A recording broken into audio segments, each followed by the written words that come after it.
일반 안경은 똑같은 거잖아요. AI가 들어있어요. 내년엔 아마 엄청나게 쏟아져 나올 거예요. AI 글래스 쓰면 현실 90에 가상 10. 이걸 자유자재로 이제 왔다 갔다 할 수 있는 시대가 열리는 거죠. 삼성은 만약에 이 시장을 리드하고 싶었다면 늦은 거고요. 과거의 방식대로 이제 패스트 팔로우의 관점이라면 늦은 건 아니죠. 왜냐하면 아직 몰라요, 아무도. 뭐가 정답이고 어떤 것들이 더 많이 선택하게 될 것이고 아무도 몰라요. 다만 그냥 추측할 뿐인 거예요.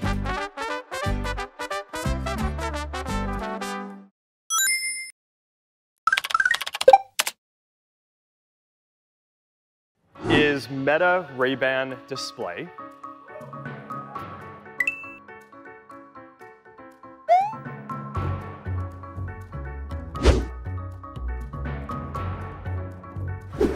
Hey Meta, start conversation focus. Starting conversation focus.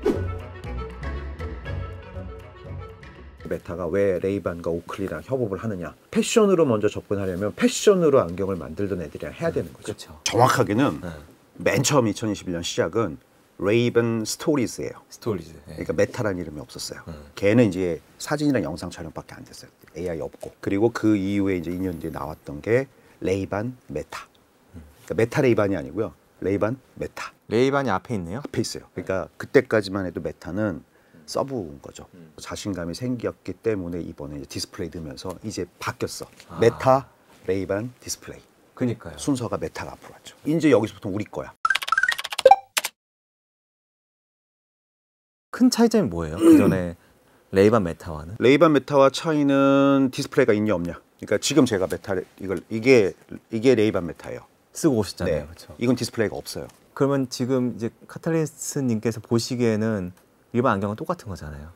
겉모양은 똑같죠. 겉모양 똑같고. 하지만 카메라가 있죠.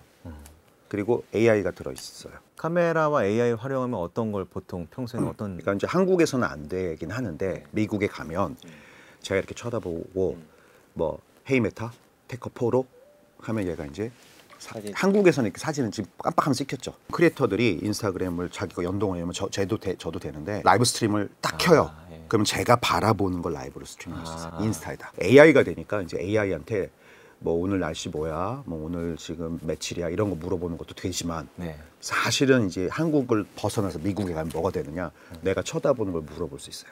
야, 네. 메타야, 내가 지금 뭘 보고 있니? 네. 지금 앞에 한 사람이 앉아 계십니다. 지금 어디 스튜디오 안에 있는 것 같습니다. 야, 메타야, 지금 내가 보고 있는 거 영어로 해서 번역해줘. 그러니까 기존에 우리 챗GPT에 물어보는 일부의 것들이 그렇죠. 이제 음성으로 주고받으면서 여기서 왔다 갔다 하는 거죠. 네. 집에 있는 내 스피커, 스마트 스피커 하나 있으실 거 아니에요. 뭐 안 쓰는 것 같은데. 알렉사도 있을 거고, 뭐 구글도 있을 수 있고, 뭐 아니면 KT KT의 것도 지니, 뭐 있고. 클로바 집에 거의 다 있으실 텐데 거의 안 쓰실 거예요. 왜? 멍청하니까. 그 내가 물어보는 거 답변도 잘 못해. 말 몇 번 하다가 내 발음이 안 좋은가 그쵸. 싶어가지고. 내가 말하는 거 잘 듣지도 못해, 이해도 못해. 근데 가끔 가다가 나는 물어도 안 받는데 혼자 막 짓거려. 무서워요 그러면. 그게 우리가 알고 있는 인공지능이었는데 갑자기 챗GPT가 딱 나왔는데 이거 정말 인공지능이 말한 거 맞아? 거기다가 스펠링 막 틀리게 질문을 해도 얘는 알아들어요. 맞아요. 그걸 알아들어. 그러니까 이거는 잘 말해도 못 알아듣던 인공지능만 보다가 잘 못 말했는데 알아들어. 그러니까 갑자기 사람들한테는 굉장히 큰 충격으로 온 거죠. 그 정도의 갑자기 생성형 인공지능 발전이 딱 되니까 지금까지는 메타가 또는 구글이 이전에는 이 시장을 스마트 글래스라고는 불렀지만 AI 글래스라고는 부르지 않았어요. 증강현실 글래스라고 불렀죠. 왜? 늘 우리는 현실을 그래픽, 이 3D로 증강시켜서 보여주고 싶었어요. 그런데 그때는 AI가 잘 동작 안 했으니까 AI는 이제 논의의 대상이었던 거죠. 근데 갑자기 AI가 잘 돼? 근데 처음에 나왔을 때는 텍스트로만 됐는데 어느 날부터 이제 음성으로 주고받는 게 돼. 비전도 되고. 일단 음성이 너무 잘 돼. 근데 갑자기 또 비전도 돼. 내가 갖고 있는 시각과 청각과 또는 내가 말하고 있는 어떤 그 보이스, 뭐 맥락 이런 것들이 실제로 주고받는 데 있어서 이제 전혀 얘랑 뭐 딜레이도 없잖아요. 그래서 사실 AI 글래스로 이름이 바뀐 거고 지금 가장 핵심은 여기 카메라가 있잖아요. 이 카메라로 내가 보는 시선과 시각과 정보를 내 AI한테 피딩을 해줄 수 있게 된 거예요. 원래 지금 가지고 계신 레이밴 안경은 헤이 메타라고 불러야 되는데. 네, 불러야 돼요. 시작할 때 헤이 메타라고 하는 이제 그 구별되는 명령어가 필요한 이유는 그래야 얘가 이제 대기 상태. 왜냐면 안 그러면 우리의 대화를 상시 항상 듣고 있는다고 생각하면 이게 프라이버시 문제. 굉장히 그거는 뭐 크죠. 이러다 보면 이제 대화할 때마다 헤이 메타 메시야, 헤이 메타 뭐야? 불편하잖아요. 그러니까 헤이 메타로 한번 액티베이션 되면 어느 정도 타임아웃이 될 때까지는 얘가 계속 듣기 모드로 가는 거예요. 그러니까 사실은 지금도 이게 불가능한 건 아니었어요. 할 수 있는데 배터리 소모라든가 뭐 사용성에 있어서 이제 이걸 지속적으로 할 의미와 필요가 있었느냐에 대한 문제였던 거지. 지금도 사실은 그걸 안 끊고 계속 듣고 있으면 가능한 거죠. 그러니까 이게 영원하게 전원을 배터리를 쓸 수 있는 디바이스가 아니다 보니 사실 핵심은 뭐냐.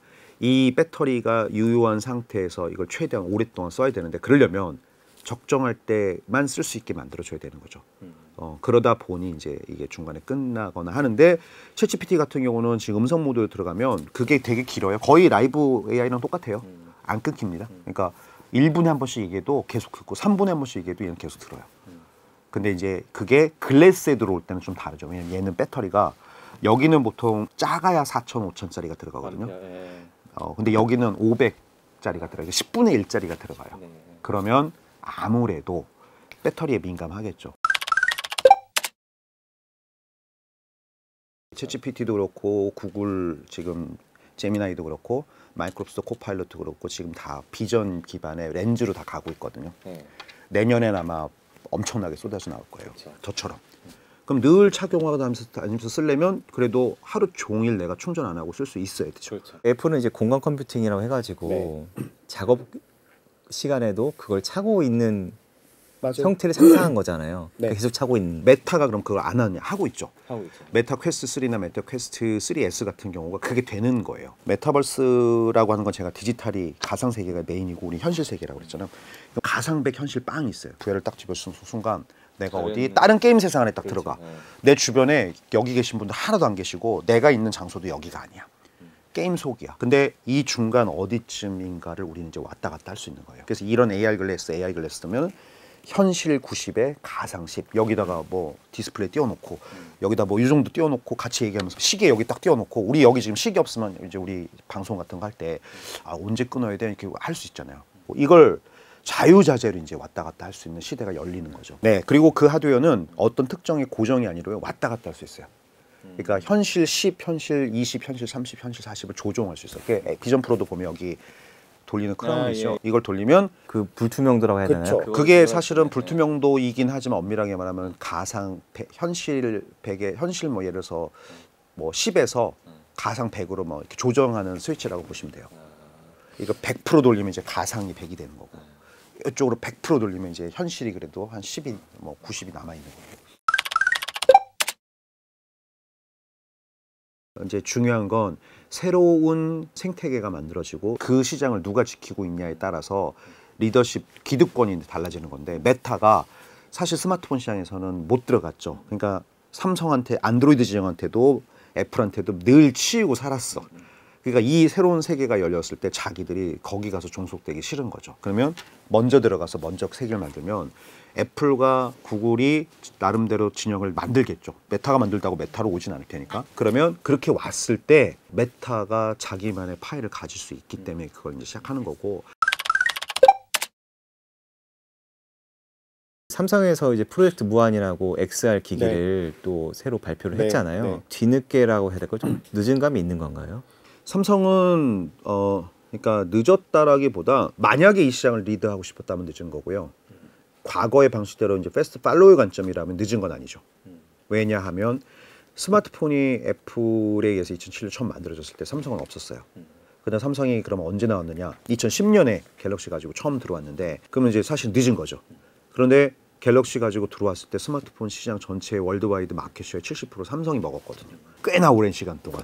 그러니까 늦었다라고 하더라도 시장이 아직 성숙돼 있고 많은 사람들이 쓰고 있지 않은 상황에서는 시장의 진출이 늦은 거지 그게 적절한 타이밍이 아니다라고 얘기하기는 어려운 거예요. 삼성이 그 뭐 AR이 아니고 XR 헤드셋을 한 이유는 따로 있을까요? XR이 원래 AR, VR, MR을 합쳐서 XR이라고 해요. 그러니까 익스텐디드 리얼리티의 약자인데 지금 AR도 있고 VR도 있고 MR도 있고 또 뭐가 나올지 모르잖아요. 그쵸. 미래에 계속 새로운 게 나오는데 확장이 계속 될 텐데 우리를 그때마다 그거를 다 다르게 이름을 붙이기도 어렵고 이게 또 처음에는 AR은 AR이고 VR은 VR이었는데 요즘 아까 제가 말씀드렸죠. 100과 100 사이에서 우리가 왔다 갔다 할 수 있다고 이게 조정을 할 수 있어요. 뭐 현실 50%, 낭만 50%, 뭐 이렇게 뭐 사실 30%, 유머 20% 이렇게 조절할 있게 되면 AR이냐 VR이냐를 딱 잘라서 말하기 어려운 디바이스들의 세상이 되겠죠. 때로는 AR이 될 수도 있고 때로는 VR이 될 수도 있어. 그래서 그냥 XR이라고 통칭을 하는 거죠. 처음에 시작은 구글 글래스를 하고 싶었어요. 왜냐면 이제 레리 페이지가 그거에 대해서 되게 관심이 많았거든. 세르게이 브린이 이걸 너무너무 하고 싶었는데 구글의 창업자들이 근데 실패를 했어요. 그 이유는 기술의 문제가 많았고 그 당시에는 프라이버시 문제도 여러 가지 문제가 있었어요. 시간이 지나 보니까 이제 해도 되는 시기가 다시 온 거죠. 이제는 해도 되겠네. 근데 보니까 여기도 또 OS 주도권이 필요한 거예요. 그럼 OS 주도권을 구글이 가져야 되죠. 왜? 그래야 검색 광고 다 자기가 먹으니까.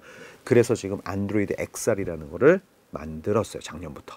지금 만들고 있어요. 지금 오픈을 했어요. 그래서 안드로이드 XR이라고 한 이유는 AR 글래스 용도 있고 VR 헤드셋 용도 있고 혼합 공간 컴퓨팅 용도는 다 돼요. 그 운영체제만 만들면 안 되죠. 왜냐면 디바이스 메이커들이 그걸 가지고 뭘 해줘야 되잖아. 그걸 제일 잘하는 회사가 어디? 삼성이죠. 그러니까 삼성 우리가 처음에 안드로이드 XR을 가지고 만드는 공간 컴퓨팅 애플에 대적할 만한 제품을 너희들이는 할게.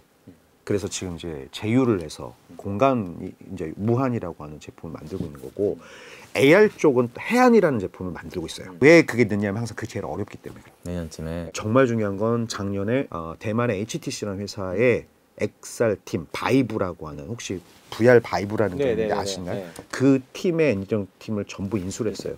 걔네들이 지금 뭐 하고 있냐? 걔네들이 만들고 있어요. 그러니까 지금 보면 구글에서 스마트폰 나오죠. 픽셀이라고. 그러니까 구글은 스마트폰을 많이 파는 게 목적이 아니고요.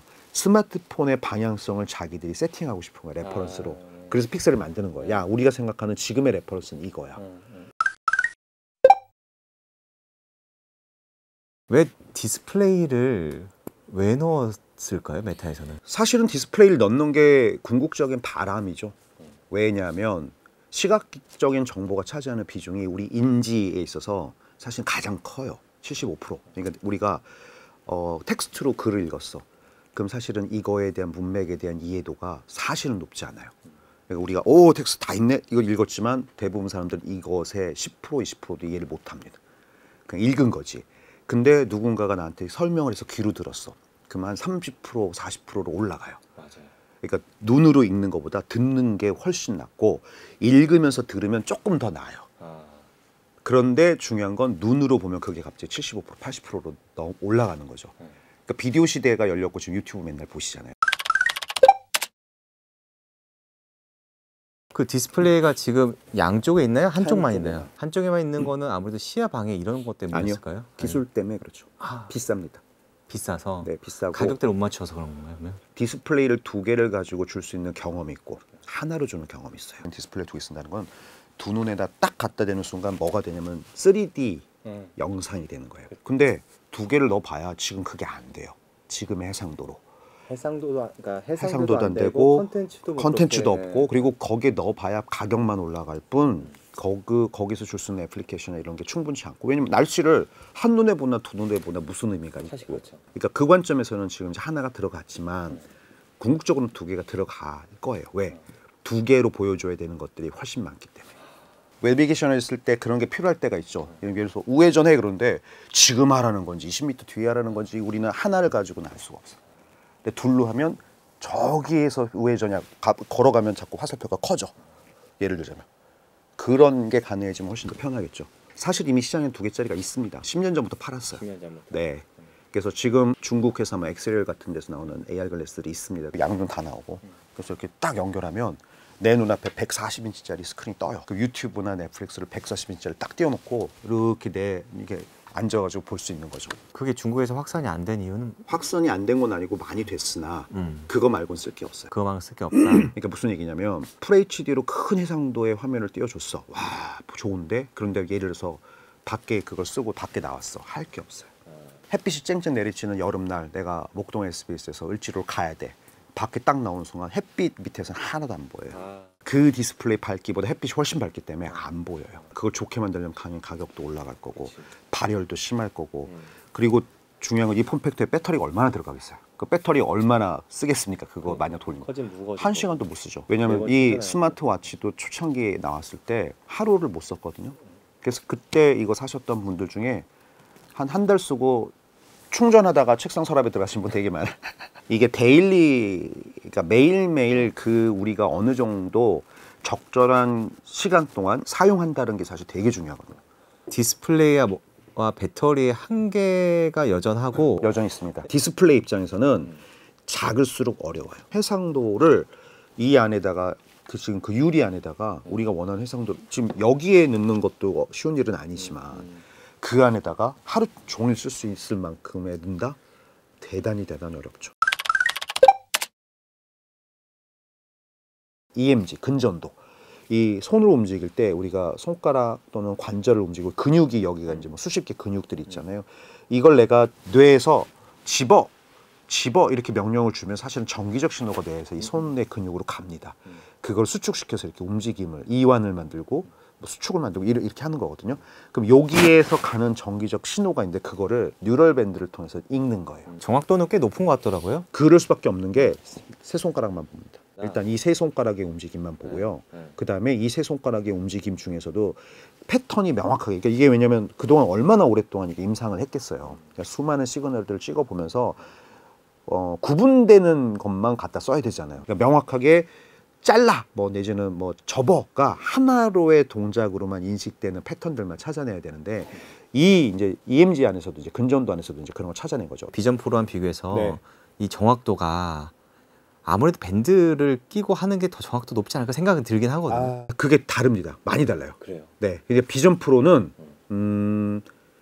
겁나 정확하다고 보시면 돼요. 왜냐하면 우리 눈이 움직이는 속도는 그 어느 것보다 빨라요. 엄청 빠릅니다. 그래서 예를 들어서 이제 비전 프로에 가끔 에러가 나는 게 이제 웹 브라우저를 보다가 보면 이게 쳐다보는 순간 그게 하이라이트이 돼요. 그리고 손가락을 딱 움직이는 순간 선택이 되거든요. 근데 우리 눈이 얼마나 빠르냐면 이걸 쳐다보고 선택을 누르는 동시에 내 눈은 이미 딴 데 가고 있어. 그럼 벗어나기도 합니다. 그래서 이제 그런 것들을 개선하고 있는 UX들이 필요한데 애플 비전 프로는 고해상도 가상 환경 안에서 다양한 정보들을 내가 되게 빠르게 선택하고 제어를 해야 되기 때문에 눈동자가 최적일 수 있는 거고요. 이런 스마트 글래스류는 바깥쪽에서 뭔가 이렇게 우리가 지금 현실 세계에 있는데 어디를 정확하게 찍어야 되는 건 아니잖아요. 그렇죠. 그냥 선택만 하면 되고 그냥 클릭만 하면 되고 그냥 좌우로 움직이기만 하면 돼. 그럴 때는 최소의 움직임을 가지고 할 수 있는 이 근전도가 더 좋을 수도 있는 거죠. 애플 스마트 글래스 나중에 나오면 애플도 결국 근전도를 이용할 확률이 높겠네요. 예를 들어 뭐 와치의 밴드를 활용할 방안도 생각하려나? 아무래도 이제 근전도 같은 경우는 초기 제품이다 보니까 이제 되게 이게 뭐랄까 민감해요. 그러니까 밀착이 딱 돼야 돼요. 그래야 이제 정기적 신호를 그리고 되게 열심히 딱 붙이고 나온 것 같던데. 네, 그러니까 잘 붙여야 되고요. 그러다 보면 사실 와치는 덮고 답답하면 좀 느슨하게도 하고 이래야 되니까 아무래도 이걸 지금 두 개 동시에 붙이기에는 좀 쉽지는 않을 건데 시간이 지나면서 아마도 당연히 통합이 좀 될 거라고 보고 다만 주 사용손, 그러니까 사실 저는 오른손이 주 사용 손임에도 불구하고 와치 왼쪽에 차잖아요. 근데 이게 제어는 주 사용 손에 넣는 게 사실 훨씬 더 편하거든요. 왼쪽에 하는 것보다. 그러니까 이건 아직까지 사람들이 또 학습하고 익숙해져야 되는 부분이다 보니 아직까지는 뭐가 뭐 도미넌트해질 거다 또는 뭐가 모든 걸 대체할 거다는 저는 아닌 것 같고 분명한 건 이 모든 것들이 결합이 계속되면서 멀티모달로 갈 거예요.